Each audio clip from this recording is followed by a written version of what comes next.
The U.S. government has chosen Chainlink, not the XRP Ledger, to bring key economic data, such as GDP and inflation on-chain. To many in the XRP community, this was disappointing. After all, XRP Ledger has been around since 2012, proving itself as one of the most efficient blockchains for value transfer. Yet, when the Department of Commerce looked at blockchain integration, they selected Chainlink instead. Why? Let's break it down. First, it is important to understand the difference between the two. The XRP Ledger, or XRPL, is a Layer 1 blockchain that focuses on value transfer, liquidity, and settlement. Its design allows for fast, low-cost cross-border payments, instant settlement, and tokenization. Chainlink, however, is not a blockchain at all. It is an Oracle network. Its role is very different, connecting real-world data to decentralized applications. That distinction explains a lot about why the U.S. government made its choice. According to RippleXity, a community analyst who studied the situation, the U.S. government's choice to work with Chainlink is due to its need for a reliable system to broadcast macroeconomic data across multiple blockchains. Chainlink's chain-agnostic design makes it uniquely suitable for this purpose. It can feed data into many different blockchains at once, ensuring universal access. In other words, this is not about moving money or enabling payments. It is about data, specifically about ensuring that official economic statistics, GDP, inflation, and so on, can be securely broadcast into blockchain applications. That is the kind of service Chainlink was built to provide. Meanwhile, RippleXity made it clear. This use case simply falls outside the scope of the XRP Ledger. Now, does this mean XRP or Ripple lost something here? Not really.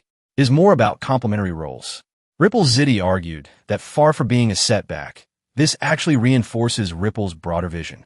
Chainlink takes care of the data layer, while the XRP Ledger provides the liquidity layer.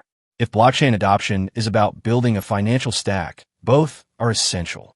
We should also remember that Ripple itself has worked with Chainlink. In January, Ripple announced that its RLUSD stablecoin would integrate Chainlink's data standards. That alone shows these two projects are not rivals, but part of the same ecosystem.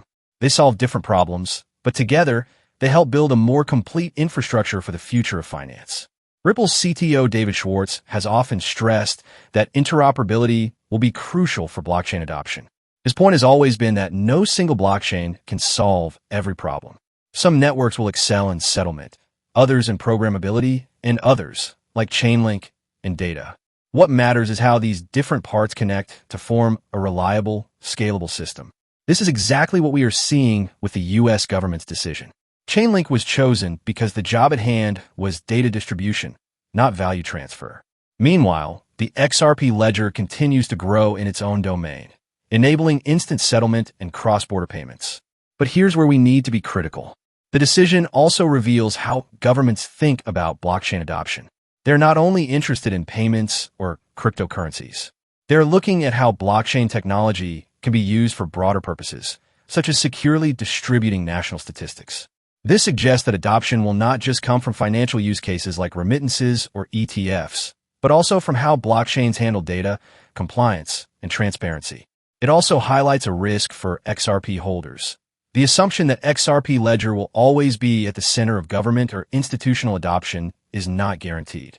In reality, governments and big institutions may choose whichever technology best fits their immediate needs. This time was Chainlink. Next time, it could be XRP Ledger or something else entirely. In summary, the U.S. government's choice was not a rejection of XRP Ledger, but a recognition that different technologies serve different purposes. Chainlink brings in reliable data feeds. XRP Ledger enables efficient liquidity and settlement. Together, they do not compete but complement each other. As RippleXity put it, the blockchain space is maturing into a layered infrastructure, where different players solve different problems while working toward the same goal of a more connected global financial system. So the takeaway is clear.